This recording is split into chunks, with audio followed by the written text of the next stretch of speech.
As a salon or spa owner, cosmetology school gave you the skills to serve clients, but it definitely didn't teach you how to run a business. Somewhere along the way, you probably thought ownership would mean freedom, but instead you're working more hours than ever, barely paying yourself, and low-key worried everything's going to fall apart the second you step away. Welcome to the Beauty Biz Breakdown, where we give you the real strategies, systems, and structure that you need to fully step into the CEO seat in your beauty business.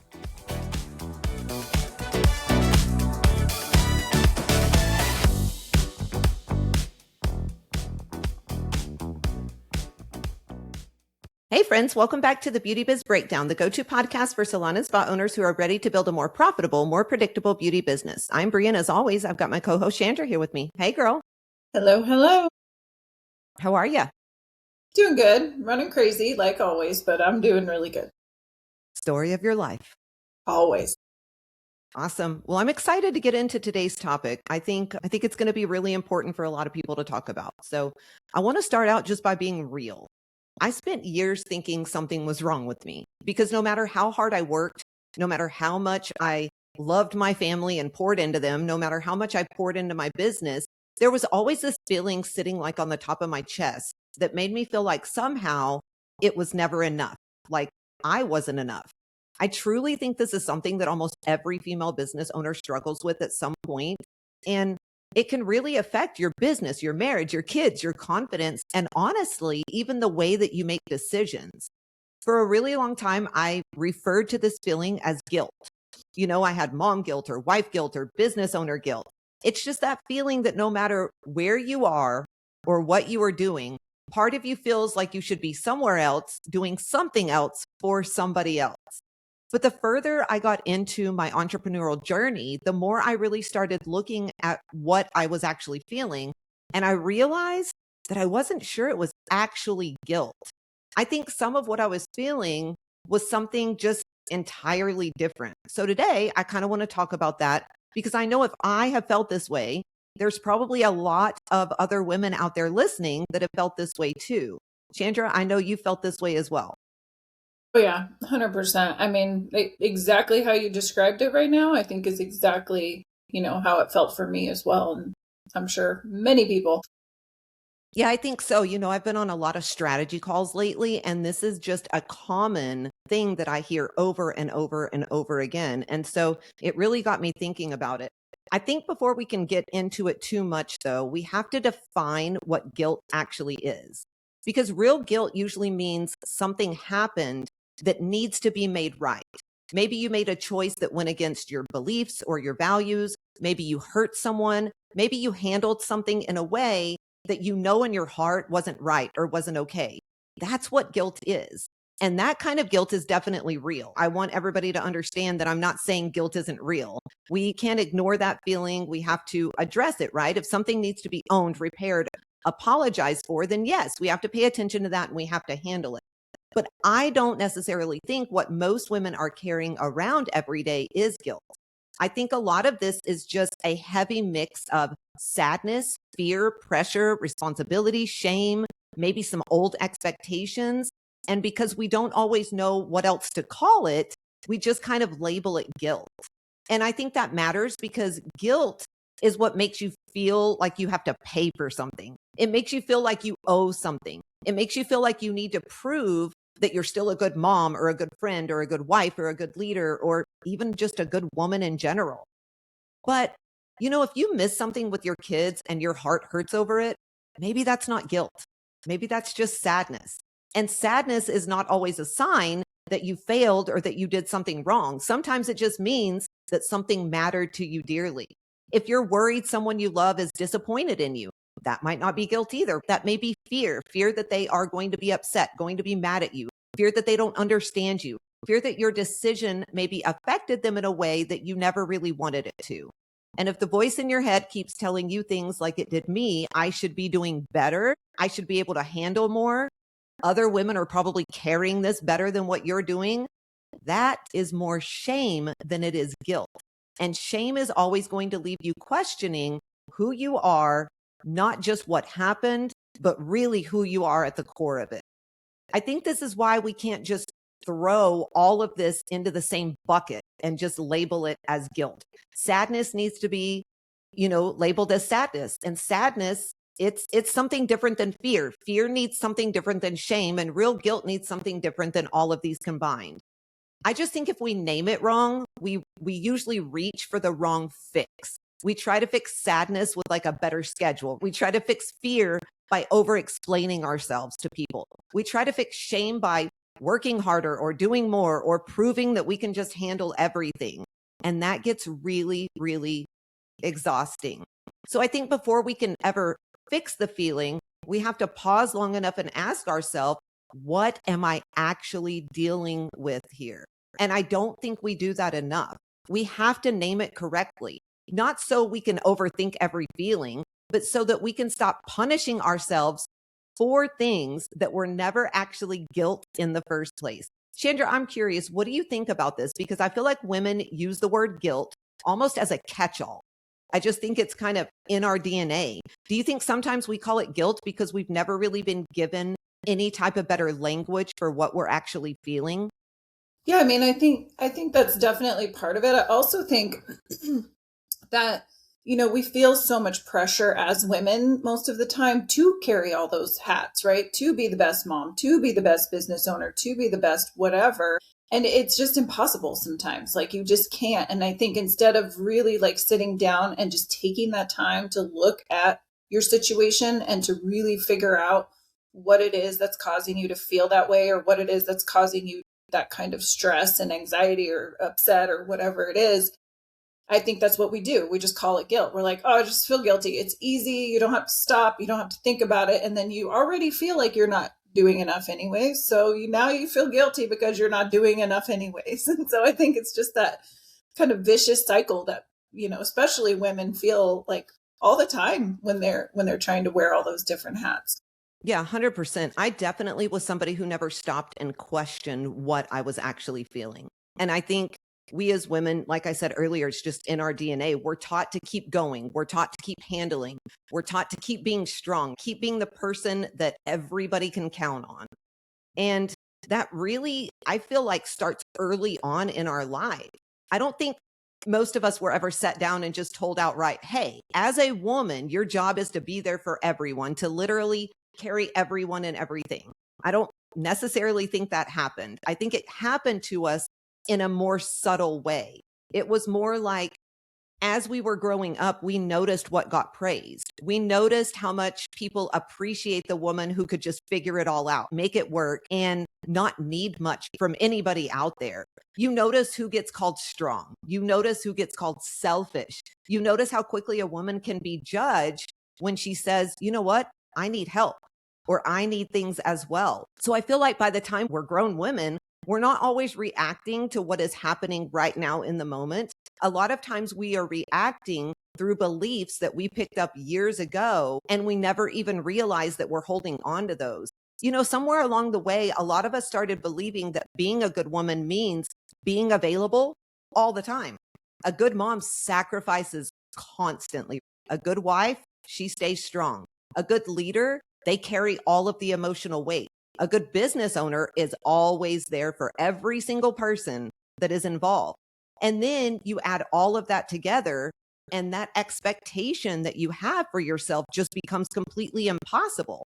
You've got to be present at home, available at work, calm for your team, loving to your family, generous to your clients, emotionally steady for everyone, supportive, patient, understanding, never too tired, never too needy, never too much. And guys, I don't think that's healthy at all. I don't think being a good woman means you're supposed to give every single part of yourself away until there's absolutely nothing left. And I want to be really careful here because I don't want anyone twisting what I'm saying. I'm not saying responsibility is bad. I'm not saying sacrifice is bad at all. I think there are seasons where your family's going to need more from you. There's seasons where your business is going to need more from you. There's seasons where you have to put your own comfort to the side because something else really needs your attention. That's real life. But I think sacrifice and self-abandonment are not the same thing. Sacrifice, it's a choice you make out of love. Self-abandonment is what happens when you've been taught that your needs are the least important thing in the room. And I think so many women have been praised for self abandonment their whole lives, and they just don't realize that that's what it is. They were called strong when they were exhausted. They were celebrated for holding everything together while privately just falling apart. I did that so many times within my life. People admired them for making it work, but nobody really stopped and asked what making it work was actually costing somebody.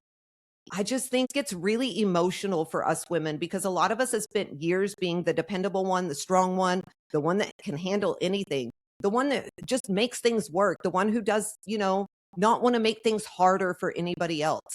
I've gone through this a lot in my life, especially with the way that my husband works. And I think I noticed as I was sitting here thinking about this episode, Chandra, that everything just started coming up for me, like all of these feelings for the past 2 decades.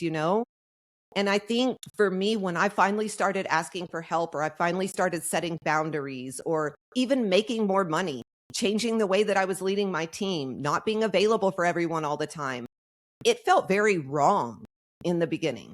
And it's not because I was doing something wrong. It's because I was no longer being the version of myself that everybody else was used to. That was really, really hard for me to accept. Did you go through anything like that? Yeah, I mean, honestly, just recently, like I've been carrying that torch the way that you've been explaining it this whole time forever. And it took a major health surgery that like made me stop and go, wait a minute. This is not how I should be living my life. Like I shouldn't be doing things this way. And I realized, I mean, even when, after my surgery, I was like laid up, could do nothing. And I still felt guilty for not being able to be there for everybody all the time. Like everybody had to pick up all my slack, 100%. And so I think that was for me when things started to come out, like you're describing, where everything hits you and all those emotions hit you. And you realize, like, I've been feeling like this for pretty much my whole entire life, longer than I can remember not feeling like this. And so it's very hard to go through that transition. And so I've definitely been there. And I feel like now it's still weird sometimes. Like I say no to things that I normally wouldn't have said no to, just because I'm like, this isn't really serving me or anybody else that amazingly. You know what I mean? And so it's like, I don't need to be the one doing this all the time. And so it still feels a little bit wrong every now and then, but I'm getting better for sure. That's a good thing. I mean, I just think every woman goes through this, whether they want to admit it or not. I really, really do. And I think it hits all of us in a different way, but I really do think it stems from, as we're growing up and what we see throughout everything. I think that's something that I realized when I was really just putting this episode kind of together, is that it really does kind of shape us from when we're younger. Something else that came up when I was thinking about this is responsibility versus over responsibility. And I think that's huge. This is not about avoiding responsibility in any way, because you do have real responsibilities as a wife, as a mom, as a business owner, as a leader, as a friend, as a daughter, just as a freaking person. Those things are real and they matter. Responsibility says, my kids need love. They need safety. They need structure. They need my presence. My relationships need care. My business needs my leadership. My team needs clarity from me. Those things are what responsibility kind of stands for. But over responsibility is a little bit different. It says more like, I have to make sure nobody is ever disappointed in me. I have to manage everybody's emotions, my husband's, my kids, myself, my team, literally everyone. If someone is upset, I must have done something wrong. If someone doesn't understand my decision, I need to explain it until they're okay, until they understand it. And we do this with everyone, with our clients, with our employees, like our friends, literally every single person in our life. And it just affects us so much. I think it weighs us down more than we ever thought that it would. And I think it's because we care so deeply. We care so much that it just starts feeling weird. It bubbles up. Chandra, have you gone through anything like this as well? Or are you kind of on the opposite side? Because I've seen women kind of in both standpoints. I mean, I feel like I've been in both standpoints, to be honest, like over the years, like back and forth, but it's the same thing. Like My childhood, the way I grew up, like I've always been the one in control of everything, even with my parents. Like I've always, so it's like you take that on and you have to be in control of everyone's emotions, like you said, everything that happens, every situation. If it's not working out, then yeah, you must have done something wrong or you didn't make the right choice or, and so yeah, I've definitely been on both sides of that spectrum, I feel like, where, also just kind of sometimes like just I give up, I just let everything go. And that's not good either. And so it's like you have to have that happy medium of what's important to you and what you want. And I think that's what you have to focus on to kind of balance things instead of it's not your response. Everybody's stuff is not all your responsibility all the time. Yeah, and I think one of the things with over responsibility that really stands out is that if it exists in your personal life, it is going to follow you into your business and into your leadership. That is 100% true. You start feeling bad for enforcing a policy that you clearly communicated, you knew, but you had to enforce it again. You hesitate on raising prices when your numbers are telling you that you have to. You keep answering messages at all hours of the night. Like we talk about these things every single day. And I don't think how much we correlate how it comes from our personal life into our business all the time. It's absolutely insane to me how that works in every single way.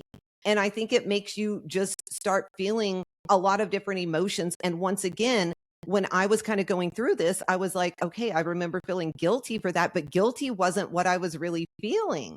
I was feeling disappointed in myself at times. I was feeling scared. I was feeling all of these other things. And we can't allow that to lead us because if we allow that to lead us, we are going to lead our team down the wrong complete path. And so I hope that a lot of salon and spa owners really listen to this and think about that. We've really got to get our personal lives in order and in shape if we want to be the best business owners and the best leaders that we can be.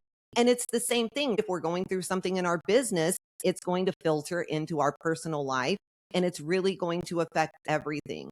Chandra, do you think women struggle with all of this because they don't want to not make the right decision? They just want everybody to feel okay with that decision too? Yeah, I mean, I think they struggle with it, yeah, because they don't want to make the wrong decision. I also think that they struggle with it because they don't see any other way. When you've been doing it for that long, you don't really know. It feels wrong, to make a change, to not do things the way that you've been doing it for all that time. And so I think when you do start trying to, you just sometimes it's like we talk about when we're like owners, sometimes when they can't get out of their own ways because they're so used to being in charge of everything all the time instead of, kind of taking that step back. And I think the same thing happens even with this when you're trying to get a handle on your personal life or you're trying to get a handle on stuff. It's like you don't know how to stop doing that sometimes. And I think that's hard for them, hard for me. Absolutely. It's hard for all of us, right? And I think you hit the nail on the head because I think this is where all of us women have to be really, really honest with ourselves. Sometimes the things that we're calling guilt is actually the discomfort of finally becoming the woman we said we wanted to be, whether that be in our personal life or in our business. That's a whole different conversation. Everybody loves the idea of growth until growth starts requiring a different version of you. A version who, communicates better, a version who stops apologizing for leading the business the way that they're supposed to. I think this is where everything kind of comes together. And we have to be really careful as we are coaching salon and spa owners. You and I hear this all the time. It's like we can almost see that guilt in them or what they're calling guilt for doing the things they know they should have done a long, long time ago. And that's not easy. Those changes aren't easy. And I'm not going to pretend like it is. When you've spent years being one version of yourself, even a healthier version, a tiny bit of a healthier version, that can feel really, really scary at first. It's very unfamiliar. It can make you question if you are becoming too hard or too selfish or too focused or too ambitious or just too different. But you've got to ask yourself, what if you are not becoming too much? What if you are just becoming more honest? What if you are just finally admitting that the way you've been carrying things is no longer sustainable? What if the old version of you was loved, but she was also absolutely exhausted and burnt out? What if she did the best that she could, but she is not the version that can carry you into the next season? once again, in your personal or professional life. I think this is where things get deeper than just, I feel guilty.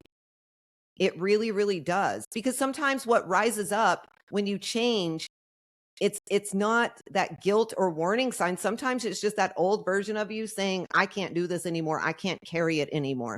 Chandra, in your entrepreneurial journey, when have you felt this way? Like you were just to the point to where you couldn't carry it anymore. You knew you needed to make changes. You started to make those changes, but then the guilt, the sadness, the discomfort, all of that just filtered in. Yeah, I think I've done this so many times over the years, but I mean, I think the biggest thing, the hardest thing for me when I tried making changes was when I first started trying to pull out from behind the chair, because I'm not taking these clients anymore. These clients are upset with me. And then my team, I feel like I have to be the one to show them, you have to hustle and work 20 clients a day behind the chair. Now they don't see me doing that anymore. So then I was like, okay, well, how are they going to understand how to work behind the chair? And then you start like, that was probably one of the biggest times for me. And you went through a lot of that with me too. And it's like going back and forth, right? Like, okay, nope, I can't do this. It's not going to work. It's not, and then everything, changes once you do start stepping into that other role. Everything changed, once I stepped away from the service provider role into that more business owner role, everything was fine. Everything changed. I was in charge of different things, but it was easier in many ways than trying to be this person all the time that's like, there's no reason you guys can't clean all your own bowls and take 20 clients a day and do this and do that, because now I'm running the business and I'm running all these clients. And it's just crazy. And that's how most salon owners roll, that's their everyday. And so it is hard, very hard, when you try to stop doing that role, because that's how your team knows you, that's how they see you, that's your whole identity, and so it's like changing your identity. It's hard, and you go back and forth. You try it and then you get scared, you go back, and then you try it and then you get scared and you go back. But yeah, that's my experience. You know what it kind of reminds me of? It kind of reminds me of grief, because I think there's grief in growth. There's grief in changing roles. There's grief in watching your kids grow and realizing you cannot get certain seasons back. There's grief in building something that matters and realizing it did cost you something. There's grief in realizing you cannot be the same woman to everyone forever. I think grief is actually a really good way to put it to an extent.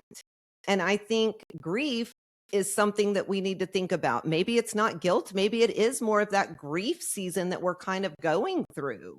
I think that can be extremely life-changing. You're trying to honor what mattered while still moving forward. And that's a very, very important thing to feel. I think sometimes women just skip over the moment that they need to feel, and they just go straight to blaming themselves and saying that they did something wrong, kind of like you did, back and forth and back and forth and back and forth all the time. And that's not the way to look about it. I don't know. I just feel like grief could possibly get mislabeled as guilt sometimes, especially when women are growing, building, parenting, changing, or stepping into a new season of their life. How do you feel about that? No, I think you're 100% right as you're saying that. Like, you think about it, and it is kind of like you are mourning a different life, right? Like, that was a part of you, that's who you were. And like I said, for me, it was changing my identity and changing my mindset around what that was supposed to look like. And you do kind of have to let that go. And it is kind of like grief, like you've lost something that has been part of you for so long, even if it's a good thing eventually, right? But at the time, it might not feel like that. And so it might feel more like grief, like you're mourning something that is no longer. Yeah. It's just that comfortability a lot of times of who we think we are. It is who we think we are and how we see ourselves because of who everybody else thinks that we are. We're so hard on ourselves. There's so many different emotions. And I think as women, what we've got to do is we've just got to figure out and take the time to really ask ourselves, what are we really feeling? This is something that I really had to do. I got to a point to where, I mean, I'm just going to be honest, right? Like, I've lost 30 pounds in the last few months. Like, we're going through a lot personally right now. There's just a lot going on in life. And I think I got to the point where I was finally like, I've got to figure this out for myself. What is going on with me? What am I doing? What am I feeling? What am I needing? Because I'm literally going to waste away and like make myself just this huge mess and ball of anxiety if I don't get something figured out. And I think we all just kind of have to figure out our road, but make sure that we are dealing with those things. This is going to be a little personal, and some people might not be okay hearing this. Some people might, but I'm always going to be true to who I am and what I believe when I'm going through things like this. And I honestly think that's kind of one of the beautiful things that makes the world go round. We all have our own personal beliefs. We all have our own feelings about things, and it's what makes all of us unique and special. We don't all have to process things the same way. We don't all have to believe the exact same things. For me, my faith is a huge part of how I process everything. And that's really what I had to get back to when I was trying to figure out everything that's going on around me. You know, I got to the point where my husband set me down and he was like, "What's going on? Like, we have been together almost 30 years and there is something going on because you just don't look the same." And so I had to find what was going to work for me. And for me, faith is that. One of the greatest gifts my faith has given me is like discernment. Like I can sit there and I can discern certain things, and the ability to get quiet enough to actually hear what's going on inside of me and my head, you know, instead of just reacting to it. And I think I just kind of got lost for a while, and I wasn't able to do that. I push through, I cry about it, I figure it out. I always do things and just put on this mask and move forward. And I think we really have to start taking the time to see what what we're really feeling, how we're going to, you know, deal with that instead of just putting a band-aid on it and moving on, because I think women are just known for that. And I know faith is not that for everyone. Like not everybody does that, you know. That's for me. It might not be for everyone. That's the lens that I process every decision that I make through. I'm curious though, when all of this starts getting really heavy for you personally, Chandra, how do you process through it? Like, how do you tell the difference between something that is, you know, actually asking you to make a change and something that is just pressure trying to pull you back into old habits and things of that nature? I mean, I would say somewhat similar, to what you do. I really have to take time and I have to sit and I have to, I do a lot of meditation. So I meditate on it. I try to get to the root of what's going on. And I've learned over the years kind of the same thing. It's like I just when I hit one of those moments where I'm feeling, I call it like I feel out of control. Like I feel like I can't think. I have a hard time focusing on things because there's just so much stress or so much whatever it is, stress or anxiety or whatever. There's so many things, right? I have to really just I let it go and I just be, right? And so it's like as hard as it is to even say like how do you just let it go? I just let it go. Like I'm like enough is enough. Like I'm not going to do this anymore. And I'll sit with it and I'll meditate and I'll try to figure out what do I got to change? What do I need to do? And just letting go of it for me usually is what helps me start to kind of get things back on track and start to realize, okay, what is it that I'm actually want? What do I want? What am I trying to do here? Because it's not working. And so that's usually for me kind of, I mean, it's kind of the same thing. You're really sitting there, you're kind of asking God or the universe or whatever it is that your thing is to like help you figure out exactly what's wrong with you. And so that's that's kind of how I processed it. And it's challenging sometimes, but I always figure it out, through that process. Yeah, I think that's awesome. I definitely am not one of those that can just like let it go. That is not in my makeup at all. So I admire you for that because that is just something that I cannot do. I need to learn how to do it, but I can't do it. It's just something that I can't do. So I think that's really cool that you are able to do that. I I don't know. I just think these are things that we don't talk about near enough as women, you know. I'm thinking about this as you're sitting here explaining how you do things, how I do things, everything that we've gone through, and I'm like, even in our coaching, a lot of times this isn't stuff that we bring up. I mean, yes, we help people through anything and everything, but I think we need to be more on top of things in our coaching program, even when it comes to, you know, let's get these feelings out. How are you feeling? What are you feeling? So that people can actually learn to work through them. Because I think one of the biggest mistakes that we can make is we just keep pushing it down, pushing it down, pushing it down, or pretending like it has been fixed or solidified or whatever you want to call it, when in reality, that is my strong suit. That's what I do. I push it down, push it down, push it down, and then it all boils up and over. And then I get into the position that I've been in lately. And so, how do you think we go about doing that and helping women understand and not being afraid to come forward and to be able to say how they feel and what they need?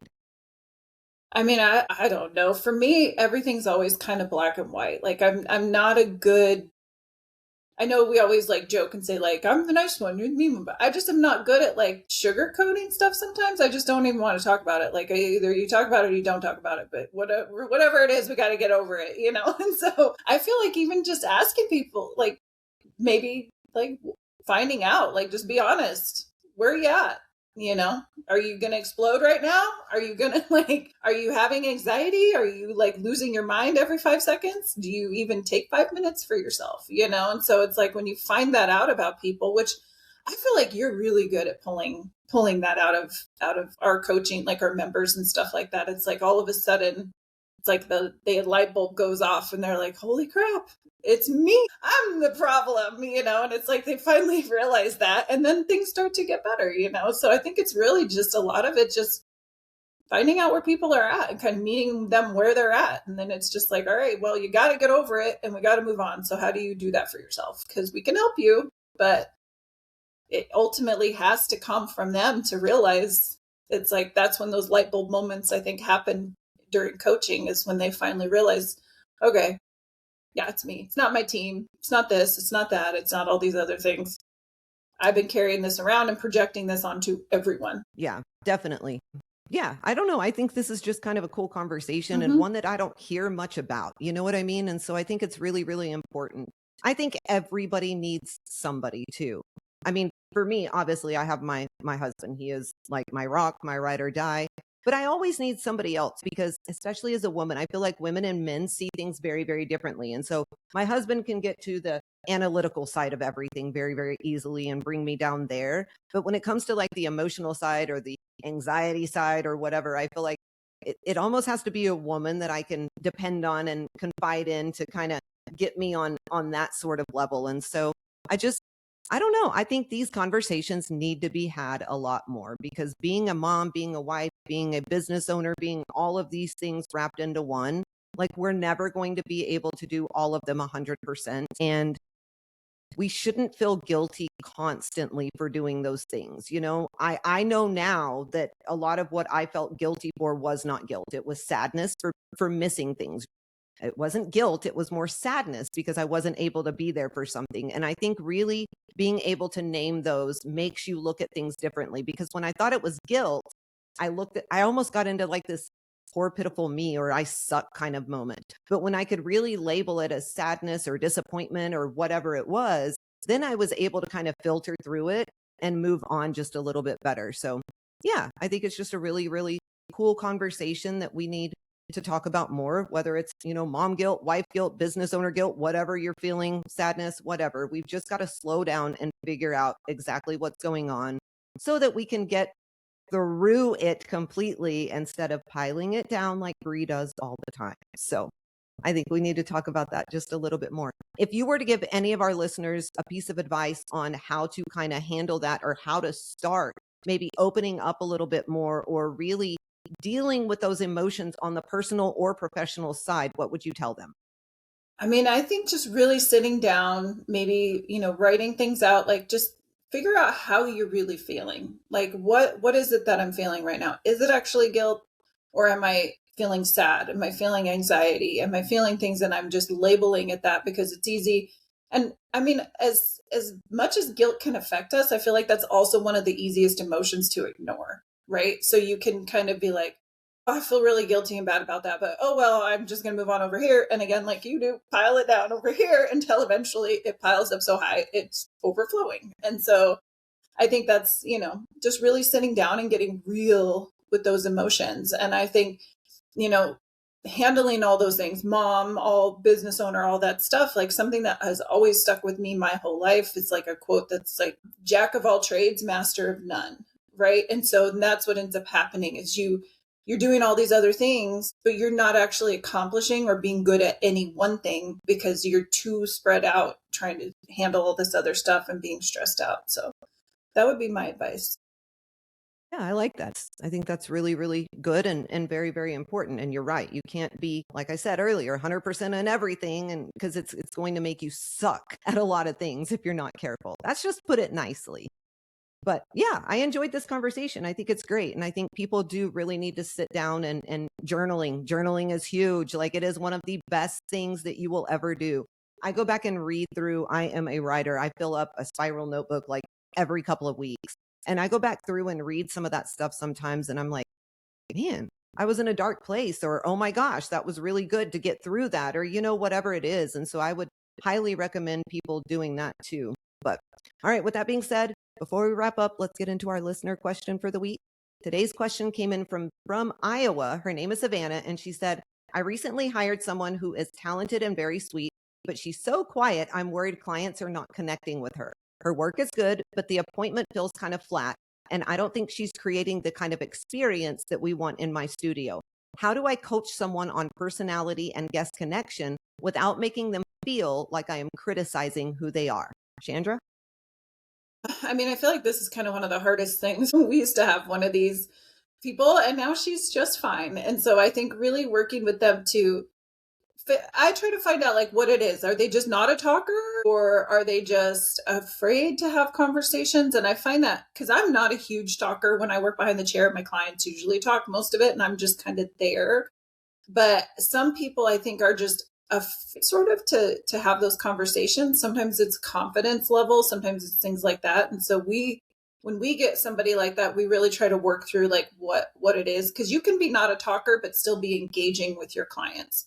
And I think that's what they don't understand sometimes, is they feel like they either have to be talking all the time or they just be quiet. And so you still have to have some sort of engagement with them. So I think it's really finding out why they feel uncomfortable, or because that's a killer. Like, I think most of the clients will return if they're not connecting with the personality, they're not going to come back even if the hair was good. And so I think the retention is higher when they are connecting with the client. So it's really teaching them how to connect. How do you ask maybe certain questions that can kind of open up a conversation, but that feel comfortable for that stylist to start having. And most of the time, once they kind of start doing that a little bit, they become comfortable, I feel like, and they end up okay. Yeah, I agree with that 100%. I also think something that we teach at the Beauty Biz Agency is role playing. Utilize role playing in everything that you do.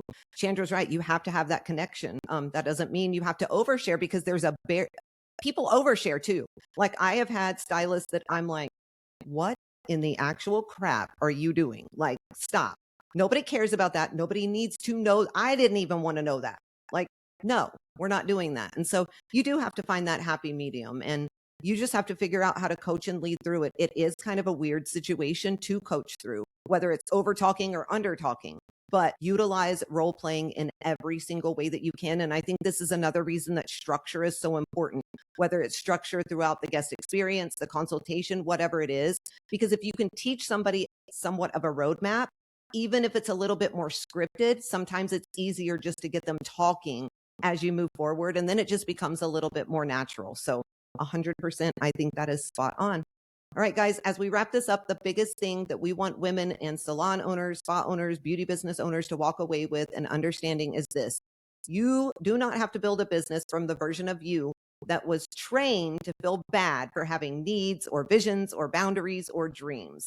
And I think that matters a whole lot, because so many salon owners, they're not just tired from overworking, they're tired from the emotional weight that they have attached to their work and then trying to go home and be everything to everyone. You don't have to be available to everyone. You don't have to understand everyone. You don't have to be helpful to everyone. You don't have to do all of those things.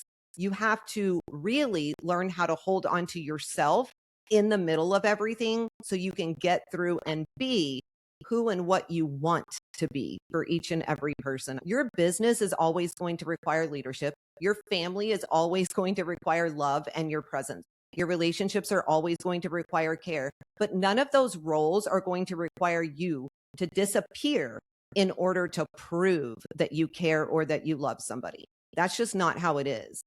I think that's a part of becoming the CEO of your life and your business, really. And that is what you need to focus on, is being the CEO of your life and your business. It's not just about making more money or creating more systems or getting out from behind the chair. It's about learning how to make decisions from a clear place instead of an exhausted one, and you being in control of the scenario all the time.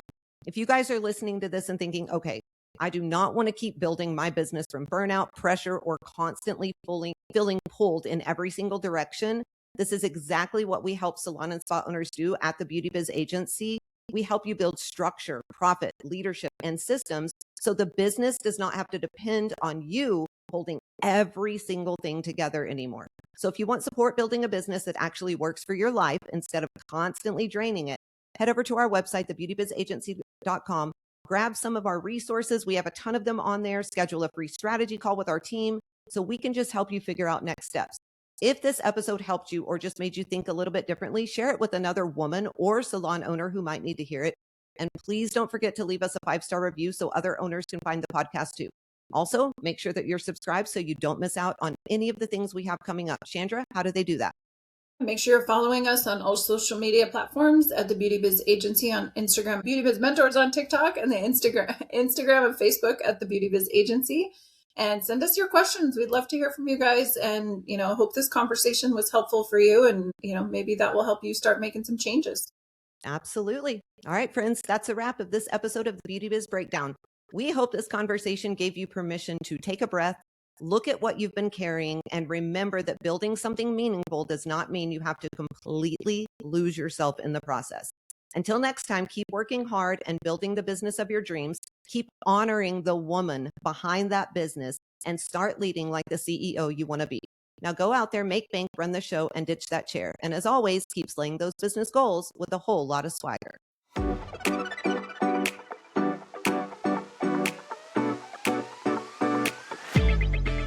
If this episode lit a fire under you, don't just walk away and let it die out. Deep down, you already know where you want your business and your life to go. And the truth is, the only thing standing between where you are and where you want to be is a real plan to get you there. That's exactly what we help you build.